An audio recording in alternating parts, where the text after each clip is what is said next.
और आज के सेशन में जिक्र है एक फांसी का। जिक्र है 9 पुलिस कर्मियों को सजा के रूप में सुनाई गई फांसी का। आफ्टर ऑल ऐसा हुआ क्या था? तो आंसर है कि पुलिस कर्मियों ने मर्डर कर दिया था।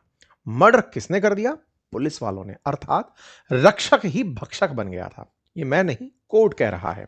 कोर्ट है मदुरई का। मामला है कोविड से जुड़ा हुआ। ये वो लोग हैं 9 जिनके बारे में फांसी की सजा सुनाई गई है। हेडलाइंस हैं कि मदुरई के अंदर कोर्स केस का नाम है साथनकुलन कस्टोडियल डेथ मामला, जहां पर एक पिता पुत्र की पुलिस की हिरासत में मौत होने पर उन पुलिसकर्मियों के खिलाफ की गई जांच के फलस्वरूप पुलिसकर्मियों को दोषी पाते हुए उन्हें फांसी की सजा दे दी गई है। क्या है यह मामला पिता पुत्र का, आज के सेशन में हम जानेंगे। साथ ही साथ इस मामले में कोविड-19 का कनेक्शन क्या है उसकी भी डिटेलिंग जानेंगे। साथ में यह भी जानेंगे कि कैसे भारत के अंदर पुलिस के साथ रहते हुए या पुलिस की कस्टडी में लोगों की मौत हो रही है। बात है तमिलनाडु के मदुरई सेशन कोर्ट की। तो पहले तमिलनाडु के बारे में हल्का सा जान लीजिए। भारत का दक्षिणतम राज्य तमिलनाडु। तमिलनाडु के अंदर एक जगह है साथानकुलम। साथानकुलम के अंदर दो व्यक्ति, एक है पी जयराज और दूसरे हैं जे बेनिक्स। पी जयराज पिता और बेनिक्स पुत्र, इन दोनों की पुलिस कस्टडी में मौत हो जाती है। मामला है कोरोना के काल का। कोरोना काल की कहानी यह है कि 19 जून 2020 को पुलिस ने मोबाइल कारोबारी पी जयराज को, जो कि 59 वर्षीय थे, और उनके बेटे जे बेनिक्स को हिरासत में लिया था। आरोप था कि उन्होंने लॉकडाउन के दौरान दुकान खुली रखी थी। दोनों ने ही सथानकुलन पुलिस स्टेशन में वहां पर उन्हें ले जाया गया। वहां से उसे न्यायिक हिरासत में भेजा गया, जहां कुछ ही दिनों में उनकी मौत हो गई। परिजनों ने आरोप लगाया कि दोनों के साथ थाने में रात भर मारपीट की गई। उनके शरीर पर गंभीर चोट के निशान पाए गए। अब इस पूरी कहानी की थोड़ी सी टाइमलाइन जान लेते हैं। ये तो घटना हुई, हुआ क्या था, कैसे कैसे हुआ था, उसके बारे में बताते हैं। तो असल में 19 जून 2020 को जयराम को कथित तौर पर कहा गया कि आप कोविड-19 लॉकडाउन के नियमों का उल्लंघन कर रहे हैं। इन आरोपों के चलते पुलिस ने उसे हिरासत में लिया था। आपको याद होगा कि लॉकडाउन के समय पर घर से बाहर निकलना, दुकानें खोलना, ये लगभग कर्फ्यू जैसे हालात पैदा थे। उस समय पर पुलिस ने एक व्यक्ति पी जयराम को इसलिए उठाया कि आपको कह रखा है कि लॉकडाउन में दुकान बंद रखनी है, आपने क्यों खोल रखी है। वास्तविकता यह थी कि जो समय सीमा बताई गई थी उससे अधिक देर तक खोलना बताया गया। हालांकि बाद में सीबीआई जांच में यह तथ्य भी गलत पाया गया। पी जयराम के साथ मामला यह बताया गया, जो कि वहां पर चर्चित निकला, कि कहीं पड़ोस में कोई काम चल रहा था, उसमें पी जयराम ने पुलिस के किसी काम में मतलब एक तरह से इंटरफेयर किया था। जब पुलिस किन्हीं लोगों को डराने धमकाने लग रही थी, तब पी जयराम ने वहां पर एक सोशल एक्टिव व्यक्ति की तरह से इंटरफेयर किया था। पुलिस वालों को उस व्यक्ति के साथ इस बात पर एक ग्रज हो गया, एक नफरत का भाव उत्पन्न हो गया, और उसे सबक सिखाने का कि पुलिस होती क्या है ये तुम्हें हम बताएंगे। बस उस तरह से उस व्यक्ति को उठाया गया और उसे ले जाकर जेल में पुलिस हिरासत में बंद कर दिया गया। आरोप लगाया गया कि तुमने जो दुकान खोल रखी है, इसकी दुकान की टाइमिंग समय से ज्यादा खोल रखी थी, लॉकडाउन के अंदर तुमने ये हरकत गलत कर दी। जयराम ने असल में मजदूरों के साथ जो गाली गलौच हो रही थी उसमें कहीं बीच बचाव किया था। पुलिस के साथ पुलिस ने इसे एक तरह से अपने आत्मसम्मान पर चोट माना, और आत्मसम्मान पर चोट मानते हुए पुलिस ने पी जयराम को पुलिस की दुकान, अपनी जो मोबाइल की दुकान थी, वहां से उठा लिया, लेकर चले गए। जब पी जयराज को जेल में डाल दिया गया पुलिस वालों के द्वारा इस आरोप के साथ कि तुमने गलत किया, तो उनके बेटे बेनिक्स उनसे मिलने के लिए कोर्ट वहां पुलिस स्टेशन आते हैं। वो उन्हें बचाने का प्रयास करते हैं, लेकिन बेनिक्स को भी, जो कि विरोध कर रहे थे पुलिसकर्मियों द्वारा अपने पिता की गिरफ्तारी का, उन्हें भी पुलिस वालों ने उसी समय जेल में डाल दिया। दोनों को पुलिस की जेल के अंदर यातनाएं दी गई। पुलिस के द्वारा इन्हें यातनाएं देने के साथ साथ इन्हें इतना बेरहमी से पीटा गया कि इनके कपड़ों में खून की स्थिति बनकर आई। खून से सने कपड़ों को बदलने के लिए परिवारजनों को कहकर नए कपड़े मंगवाए गए, दूसरे कपड़े मंगवाए गए कि दूसरे कपड़े लाओ, इन्हें न्यायिक हिरासत में पेश करना है, न्यायालय के सामने लेकर जाना है। फिर इन्हें न्यायालय के सामने ले जाया गया, फिर वहां से इन्हें न्यायिक हिरासत में भेजने की बात पता चलती है। इन दोनों को जो पुलिस हिरासत में पीटा गया, अगले दिन इनकी ब्लीडिंग्स नहीं रुकी, इनके शरीर से लगातार खून रिस रहा था, और इस बहते खून के चलते इनकी इस गिरफ्तारी के अगले 3 दिन के अंदर मौत हो जाती है। पुलिस के द्वारा दी गई यातनाओं के चलते कोरोना काल में जब यह घटना हुई, जब पूरी तरह लॉकडाउन चल रहा था, लोगों को जब यह बात पता चली तो लोगों के अंदर रोष फूट पड़ा। पुलिस के खिलाफ लोगों के मन में जो द्वेष था, 23 तारीख को तो जयराम के सीने में दर्द की शिकायत हुई और उनकी मौत हो गई, और दोनों ही 3-4 दिन के अंदर अंदर मतलब मृत्यु को प्राप्त हो गए। फिर धीरे धीरे जनाक्रोश उत्पन्न हुआ। प्रारंभिक कार्रवाइयों के रूप में पुलिस के ऊपर प्रेशर क्रिएट किया गया। तत्कालीन रूप से पुलिस के कार्रवाइयों को, पुलिस के जो अधिकारी थे उन्हें सस्पेंड किया गया। सरकार ने इस विषय पर सख्ती से काम करने का प्रयास किया। एआईएडीएमके सरकार, फिर डीएमके सरकार, और इन सब ने धीरे धीरे, क्योंकि जनाक्रोश लगातार कोरोना काल में बढ़ता चला जा रहा था, इस बढ़ते जनाक्रोश के चलते Madurai bench of Madras high court ने स्वतः संज्ञान लेते हुए इस मामले को जो सुप्रिंटेंडेंट ऑफ पुलिस है उन्हें बोलते हुए कहा कि इस पूरे मामले की हमें फाइल स्टेटस रिपोर्ट चाहिए। यह बात 24 जून 2020 की है। 19 से यह मामला शुरू हुआ था। 24 जून को मदुरई जो बेंच है तमिलनाडु हाई कोर्ट की, मद्रास हाई कोर्ट की, उसने अपनी तरफ से आदेश दे दिया स्वतः संज्ञान लेते हुए कि भाई मुझे इस पर जांच करानी है। इससे सरकार पर और प्रेशर बढ़ने लगा।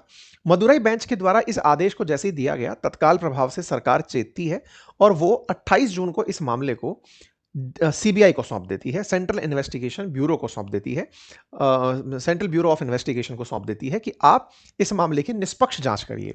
इस बीच में मद्रास हाईकोर्ट ने भी स्वतः संज्ञान लेते हुए न्यायाधीश को बोल करके मामले की जांच का बोला हुआ था। यानी एक तरह से यह मामला बहुत ही जल्दी से सीबीआई को ट्रांसफर कर दिया गया।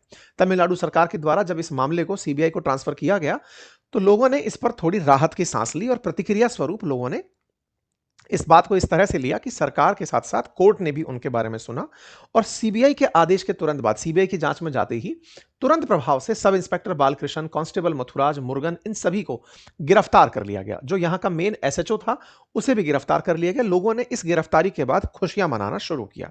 सीबीआई बड़ा तेजी से इस मामले की जांच में जुटी।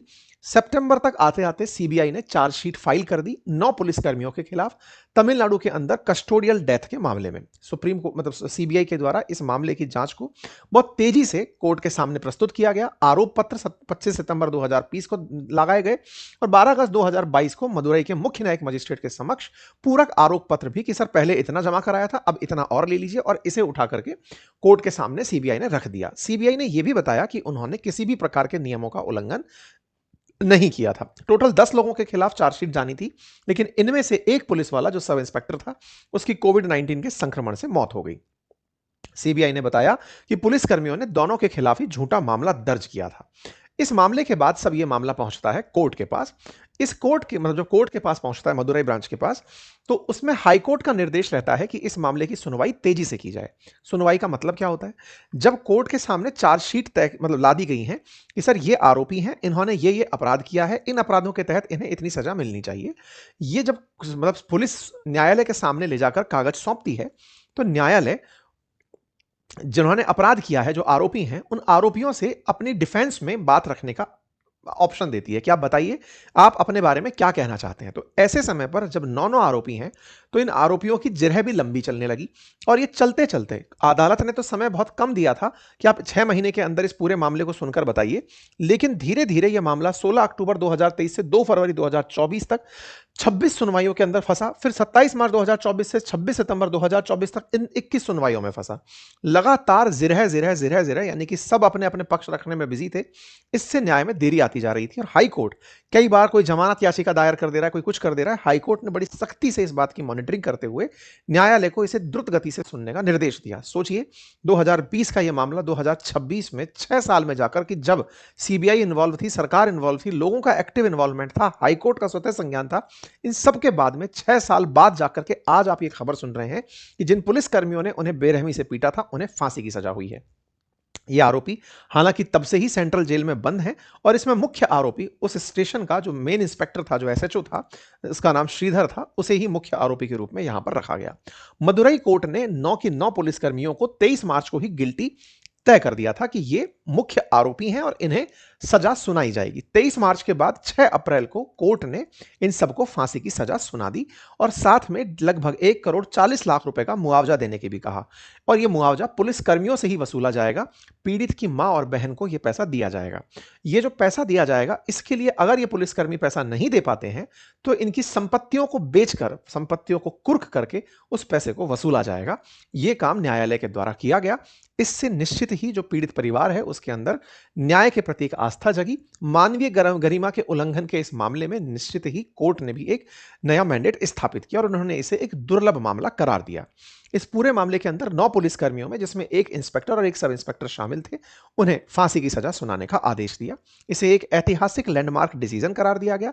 तथ्य रखा गया कि यह फैसला इसलिए मायने रखता है क्योंकि देश में 150 से अधिक हर साल, 2023-24 का आंकड़ा मैं कोट कर रहा हूं, जहां 150 से अधिक कस्टोडियल डेथ हुई पुलिसकर्मियों के द्वारा दी गई यातनाओं में, और 2000 से अधिक मौतें हुई जुडिशियल कस्टडी में, जब पुलिस जेल के अंदर लोगों को भेजती है और वहां पर उनसे जो पूछताछ चल रही होती है, वहां पर इतनी मौतें हुई। ऐसे में जो भी लोग इस तरह की यातनाएं देते हैं, उनके अंदर एक भय का भाव उत्पन्न होगा। इस तरह के फैसलों से यह फैसला निश्चित ही दूरगामी रूप से असर दिखाएगा। ये सारी घटनाएं निकलकर आई। अब इसके बाद में सवाल शुरू हुए कि भाई प्रतिक्रियाओं के दौर आए, सत्ता पक्ष विपक्ष सबने इसके अपने अपने क्रेडिट लिए, किसी ने मोमेंटम बनाया, किसी ने कुछ किया। लेकिन सबसे बड़ा सवाल ये कि जो देश में ये घटना घटी, इस कस्टोडियल डेथ को लेकर के प्रावधान क्या है, मतलब हमारे कोर्ट में इसको कैसे माना जाता है, हमारे कानून इसे कैसे देखते हैं। तो सबसे पहले तो कस्टोडियल डेथ या हिंसा है क्या, उसके बारे में मतलब यह है कि जब किसी व्यक्ति को गिरफ्तार करके पुलिस अपने साथ रखे या न्यायिक हिरासत में रखे, उस समय अगर उसके साथ कोई मारपीट होती है, यातना होती है, उसे हिंसा के रूप में कंसीडर किया जाता है। इस हिंसा को भारतीय नागरिक सुरक्षा संहिता 2023 के अनुसार 2 भागों में, कि पुलिस कस्टडी में हुई हिंसा और जिसके अंदर न्यायालय में हुई हिंसा के रूप में करार लिया जाता है, जिसमें मारपीट करना, जबरन कबूलनामे के लिए दबाव डालना, मानसिक उत्पीड़न, अपमान करना, यौन हिंसा, यहां तक कि हिरासत में मौत को भी शामिल किया जाता है। बीएनएसएस 2023 के अनुसार हिरासत को 2 भागों में बांट कर लिया गया, जिसमें पुलिस अधिकतम पूछताछ के लिए 15 दिन का समय ले सकती है।